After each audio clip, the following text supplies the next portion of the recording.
एक समय की बात है। रामपुर नाम के गांव में रोहन नाम का एक गरीब किसान अपनी पत्नी सोमवती और बूढ़ी माँ के साथ रहा करता था। रोहन की एक छोटी सी बेटी थी जिसका नाम चुन्नी था। रोहन अपने परिवार का भरण पोषण गांव के मुनीम जी के यहाँ मजदूरी करके किया करता था। रोहन के घर का गुजारा बहुत मुश्किल से हो पाता था।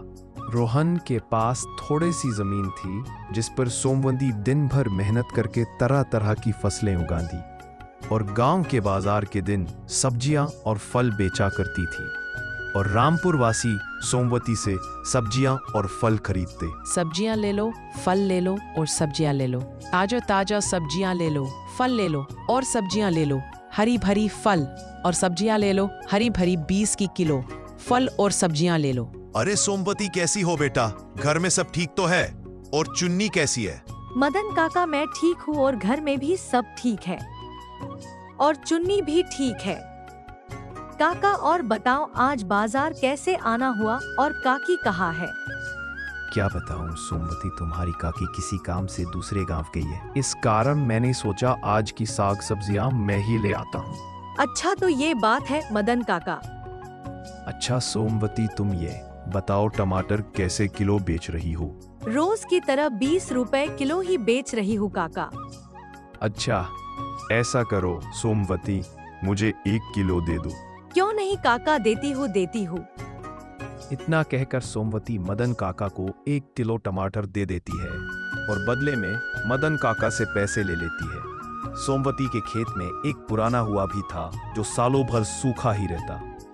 इस कारण सोमवती दूसरे गांव वालों के कुएं का पानी लाती अपने खेतों की सिंचाई और खेती के लिए इस्तेमाल करती थी। अपने कुएं से पानी लेते देखकर कुएं के मालिक नीलदास को बहुत जलन होती थी। एक दिन जब सोमवती अपने खेतों में काम कर रही थी, तभी कुएं का मालिक नीलदास आता है और सोमवती से कहता है, अरे सोमवती, कैसी हो?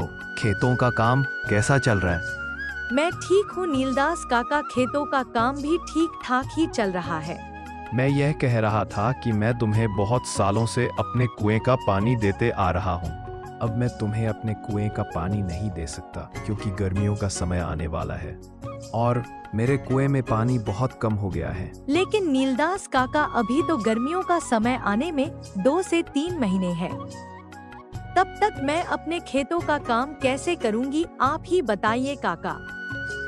मैं कुछ नहीं जानता सोमवती, ये तुम्हारी दिक्कत है। तुम अपना समझो, मैं तुम्हें अपने कुएं का पानी नहीं दे सकता। यह सुनकर सोमवती मन ही मन बहुत दुखी हो जाती है और घर जाकर अपने पति रोहन को सारी बात बताती है।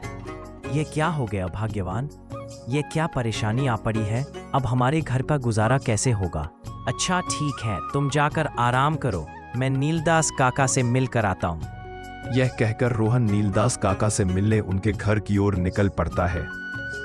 नीलदास काका, ओ नीलदास काका, घर में हो क्या?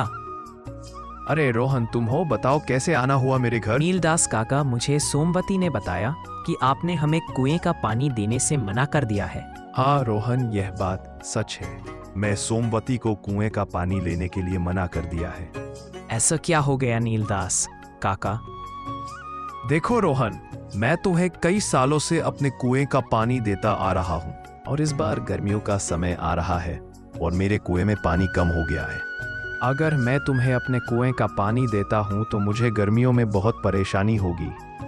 लेकिन नीलदास काका, गर्मियों में अभी 2 से 3 महीने का समय है, तब तक मेरे खेतों का क्या होगा? मैं कुछ नहीं जानता रोहन, मैंने सोमवती को भी कहा था ये तुम्हारी समस्या है। मैं तुम लोगों को अपने कुएं का पानी नहीं दे सकता हूँ।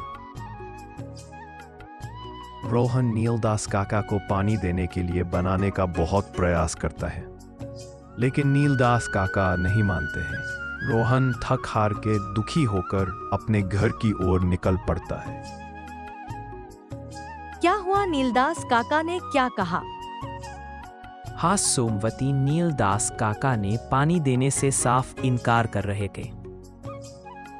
उन्होंने कहा, अगर मैं तुम्हें पानी देता हूँ तो मुझे गर्मियों में बहुत परेशानी होगी। अच्छा, जो वो हमारा पुराना कुआं है उसको खुदवाने में कितना खर्च लगेगा? भाग्यवान, 500 रुपए तो लग ही जाएंगे। अरे हमारे पास तो इतने पैसे है ही नहीं, मैं खुद से पानी का काम करूंगा। क्या आप कर लेंगे?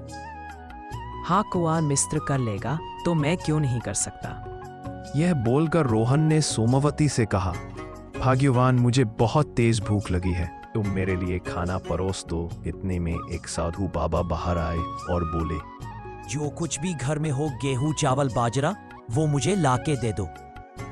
अरे साधु महाराज, हम लोग पहले से ही इतने गरीब हैं, हम जैसे तैसे करके अपना जीवन गुजार रहे हैं, ऐसे में हम आपको कहाँ से दान दें।